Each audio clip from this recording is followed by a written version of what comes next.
Le livre de la semaine. Alors, qu'est-ce que vous avez choisi comme livre, Cédric?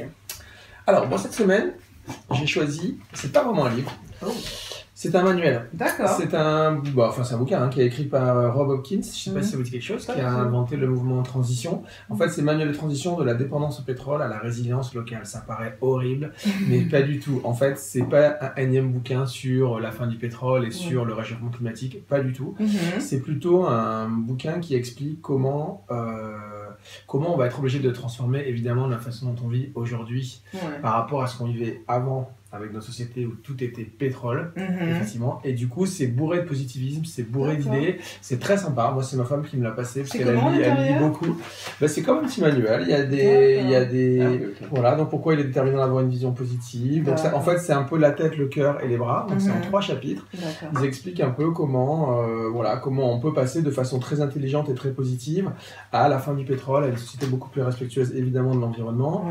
Ça part du principe qu'on a atteint le pic de pétrole, c'est-à-dire qu'en fait aujourd'hui on va tendre à de moins en moins en extraire parce que déjà il est de plus en plus cher. D'où les problèmes qu'on a aujourd'hui. Exactement. Et je voulais juste, si je peux citer une phrase du début du livre, c'est une phrase d'Albert Einstein, bon, c'est vrai, mais je l'avais jamais lue et je la trouve assez intéressante. N'importe quel imbécile intelligent peut rendre les choses plus grosses, plus complexes et plus violentes.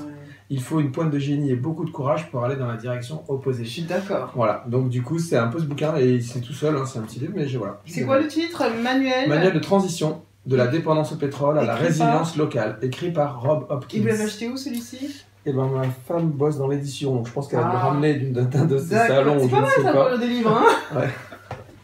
C'est cool, merci à Madame Meffray.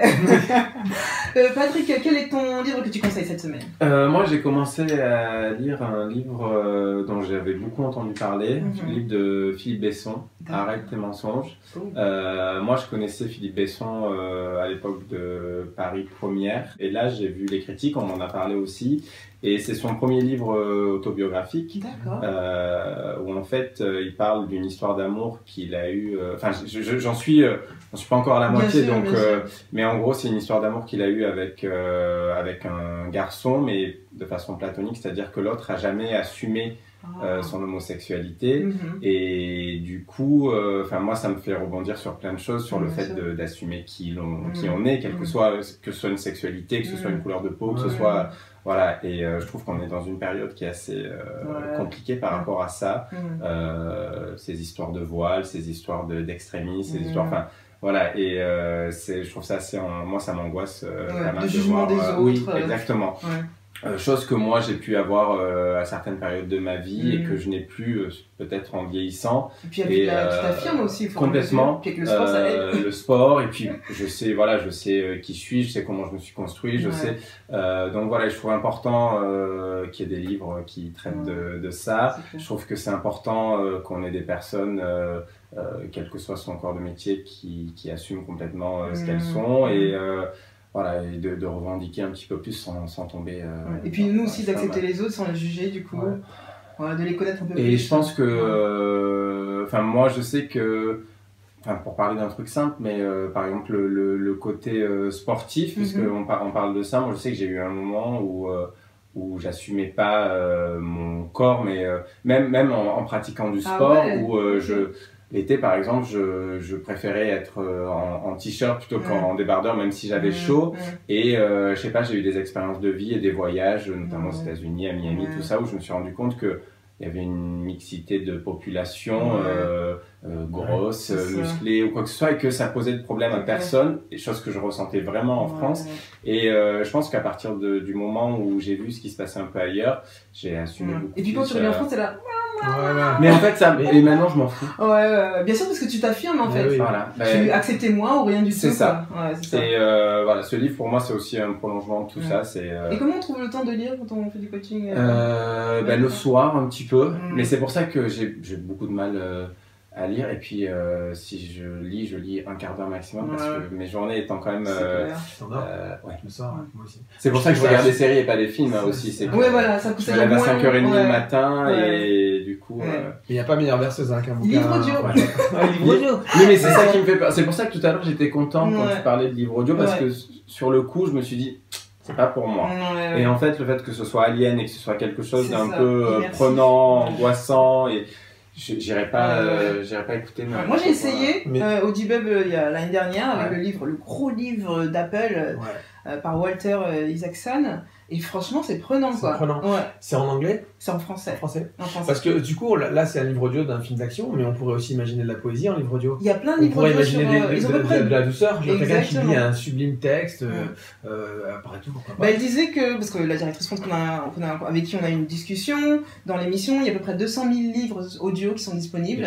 En général, c'est à peu près des best-sellers, parce que forcément, ça coûte cher, hein, c'est 500 € la production d'un livre audio. Et puis elle lisait elle-même un livre sur le ménage. Et puis la voix forcément oui, tu peux incarner plus l'histoire. Et puis avoir des voix qui peuvent identifier selon ce que tu racontes. Donc là c'était beaucoup plus doux et puis forcément on est beaucoup plus ouvert sur des lectures. Puis moi je conseille un livre qui va un petit peu relever les cœurs brisés, tous les cœurs qui ont subi des blessures affectives, l'amour, la solitude, la déception, la négativité, la colère. C'est un livre que tu conseilles quand on va pas bien. Non, pas du tout. Oui, mais si tu vas bien, t'as pas besoin de... écoute, moi je vais très bien. Je l'ai lu bien sûr pour l'émission, mais je vais très bien. Et ce qui est bien, c'est donc c'est écrit par John Gray, qui est l'auteur du best-seller Les hommes viennent de Mars, femmes de Vénus. Et en fait, lui, il aide plutôt à retrouver l'estime de soi, en fait. C'est plutôt positif. Il va, vous aider à désamorcer certaines relations, désamorcer aussi notre façon de penser aussi.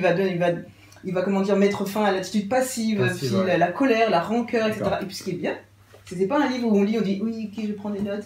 C'est qu'il y a plein d'illustrations. Ah oui, un peu comme dans mon guide. Voilà. Voilà, exactement. Mais il y a des images, on peut le dire. Voilà. Exactement. Et puis c'est vraiment drôle, ça permet un peu de dédramatiser le contexte, donc c'est plutôt cool. Et puis voilà, c'est plein de positivité, plein de bons conseils, plein d'humour. N'hésitez pas à regarder, je vous conseille. Et puis ça se lit vite, je l'ai lu en une demi-journée. La petite pansement sur le cœur. En combien de temps tu l'as? Une demi-journée. Je lis vite quand même, mais bon, ça se lit vite quand même. Surtout s'il y a plein de livres. En fait, ça ressemble à un bouquin de poche, mais c'est pas vrai d'une BD. C'est clair. Pourquoi vous avez quoi comme a priori sur ce type de livre? Non, moi personnellement, j'irais pas... Moi non plus. Dans mon contexte actuel, j'irais pas dire je vais lire. Je trouve qu'il faut avoir une démarche où on n'est pas forcément hyper bien ou qu'on vient justement de se dire. Ça s'adresse peut-être à. On peut le lire aussi quand on va très très bien, justement, ça conforte. Mais moi, j'ai qu'on a réussi plein de trucs dans nos relations. Et puis de dire, est-ce que je peux encore aller plus loin? Voilà. Moi, quand j'ai lu ce livre... Maltraitez-vous votre corps. Voilà, exactement. Moi, quand j'ai vu le titre, je me suis dit, de quoi ça va parler? Est-ce que c'est des trucs d'amour ou c'est vraiment en général? Parce que les blessures affectives, certes, là il y a un cœur, c'est pas seulement que l'amour, ça peut être aussi les relations qu'on a avec des gens, la déception en général des gens qui sont relous, on peut le dire aussi, et puis tout de la vie, il y a des gens qui sont aigris de la vie aussi, ils sont toujours en colère, ils sortent pas de chez eux, etc. Donc c'est en général, les déceptions en général. Sortie de poche chez J'ai lu, 6,70 €. Qu'est-ce que vous faites?